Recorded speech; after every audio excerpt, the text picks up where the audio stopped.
Muy buenos días, bienvenidos al video tutorial del profesor investigador. Mi nombre es Marta Liliana Heredia Peña, soy colombiana, estudiante del doctorado en educación. Nos enfocaremos a desarrollar la temática respecto al curso de investigación educativa. Nuestro trabajo audiovisual se llama Un recorrido por el mágico mundo de la investigación. Durante el desarrollo de este video haremos un recorrido por la historia de la investigación, la ciencia, su relación directa, la importancia de esta en el contexto educativo y el rol relevante del docente en la transformación de la educación en el contexto actual.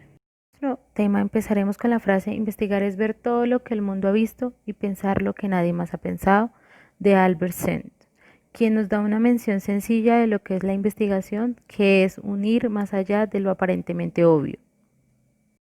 En este video tocaremos 5 temas principales que son antecedentes históricos de la ciencia y su relevancia en la investigación, los valores e intereses en la investigación, concepto de paradigma epistemológico de la educación y su clasificación, la relevancia de la ciencia en la práctica educativa, el profesor como investigador científico. La ciencia es una actividad que da explicaciones justificadas por medio de la razón y procesos que aportan evidencia sobre relaciones lógicas sin recurrir a autoridades o entidades trascendentes. También lo podemos definir como un complejo de actividades prácticas e instituciones parte de cuyos resultados son conocimientos científicos, muchos de los cuales se plasman en teorías científicas y que tienen también consecuencias que se plasman en la realidad. Haciendo un recorrido por la evolución de la ciencia podemos encontrar varios escenarios. Uno es de la observación y tradición oral, y hacemos referencia ahí al papiro de Edwin Smith de 1600 a.C., donde se aplicaban los componentes básicos del método científico: auscultación, diagnóstico, tratamiento y pronóstico para el manejo de enfermedades. En la época de los griegos aplicaban la lógica deductiva, que consideraba innecesaria la comprobación experimental de las conclusiones. Seguido encontramos el empirismo aristotélico. Aristóteles proporciona otro de los ingredientes de la tradición científica, el empirismo. Para él, las verdades universales pueden conocerse a partir de eventos particulares mediante la inducción. Reconcilia el pensamiento abstracto con la observación. Aristóteles no acepta que el conocimiento obtenido mediante la inducción pueda acertadamente considerarse como conocimiento científico. Después encontramos el cambio del pensamiento occidental de lo medieval hacia lo moderno, que fue promovido por el crecimiento de la ciencia. En los años 1473 encontramos a Nicolás Copérnico, que se opuso a la visión de que la Tierra era el centro del universo. También podemos encontrar a Francis Bacon, que argumentaba a favor del uso de la experimentación en lugar de la deducción como medio para aumentar nuestro conocimiento. Por otro lado, Johannes Kepler habla de la observación y las matemáticas que le permitieron superar las teorías pitagóricas originadas en la antigua Grecia en los años 530, que apostaban por esferas perfectas en el cielo y mostraba los planetas que se movían formando elipses.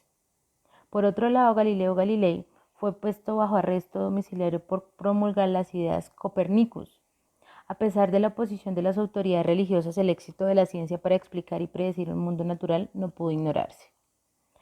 Después podemos ver a René Descartes, que pensó que había encontrado un fundamento racional para la ciencia basado en sus argumentos a favor de su propia existencia y de la existencia de Dios.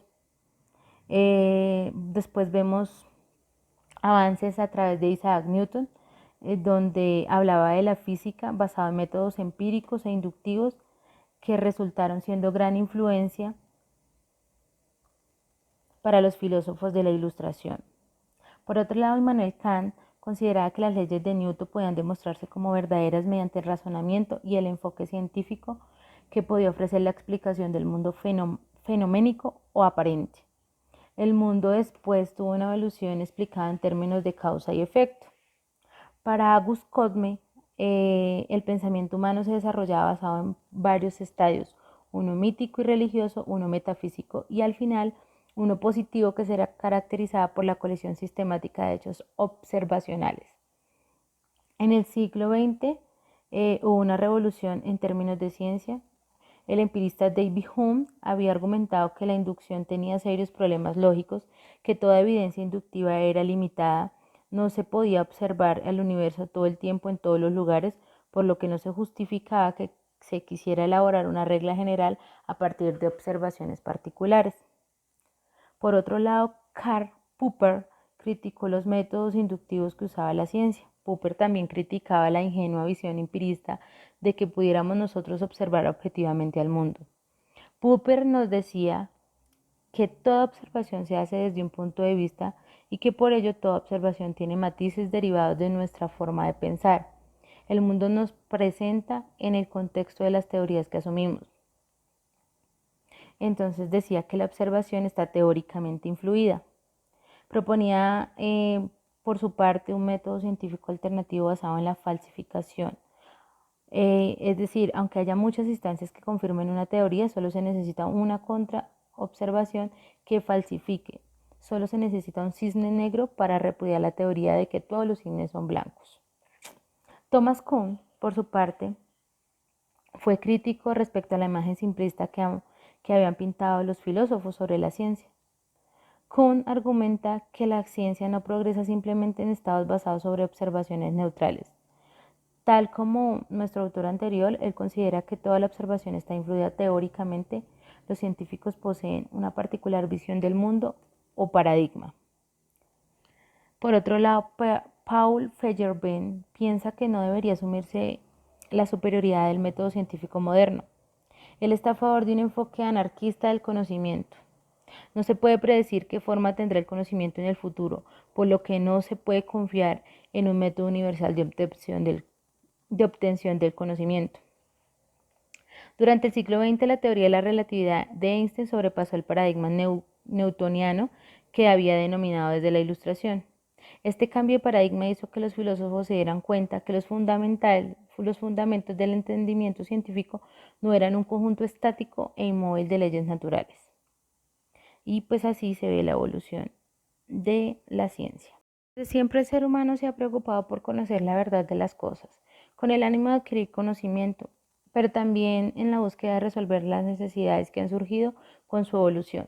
De allí se reconoce el concepto de investigación científica que surge para generar la ciencia, que tiene su raíz en el latín scientia, que significa conocimiento.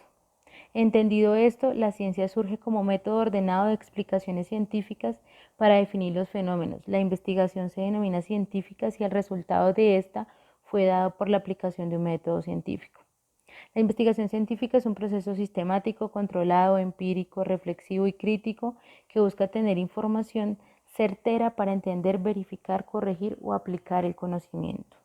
Los valores e intereses por los que se rige la investigación, haciendo una unificación de la percepción de varios autores y el estudio de varios conceptos, se entiende la honestidad, la objetividad, la apertura, el respeto, la integridad, responsabilidad y la imparcialidad en un proceso investigativo.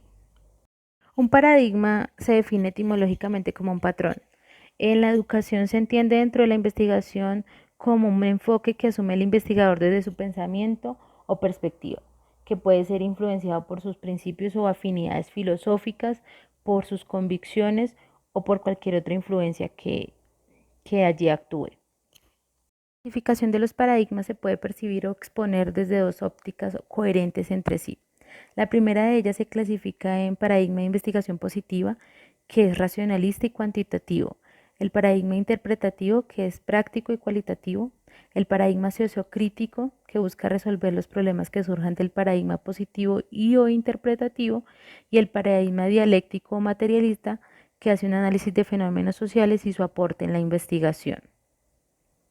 Por otro lado, encontramos una clasificación apoyada por autores como Ramos, quien define paradigma en paradigma positivo, que plantea y contrasta teorías, es cualitativo; el paradigma pospositivismo, que es cuantitativo y no existe un conocimiento total de las cosas; la teoría crítica, que es la que implementa la investigación, la acción y la reflexión y es cualitativo; y por último el constructivismo, que intensifica la investigación cualitativa basada en aprendizaje a partir de las experiencias. La ciencia juega un rol importantísimo dentro de la práctica educativa, ya que puede dar a los educandos características diferenciadoras como son tener un juicio crítico y razonable, tener autoconfianza, tener un rigor metódico en cuanto a estudios y desarrollos científicos, tener una curiosidad frente a los problemas y la resolución de estos, tener un conocimiento crítico, afinidad con la investigación, que es uno de los retos que tiene la investigación, iniciativa y tenacidad, capacidad de adaptación y respeto por las diferencias. Hablamos de docente investigador, tenemos que hacer mención a Inglaterra a inicios del siglo con el señor creativo e innovador Stenhouse, quien decía que el profesorado no debe ser objeto de investigación de personas externas, sino investigador de sí mismo. Solo los docentes tienen los datos cruciales para comprender las aulas.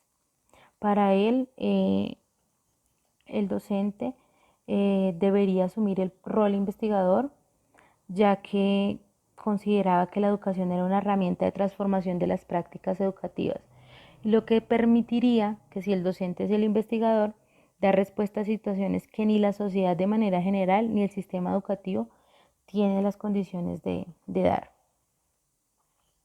El profesor como investigador formula nuevas cuestiones y problematiza sus prácticas educativas.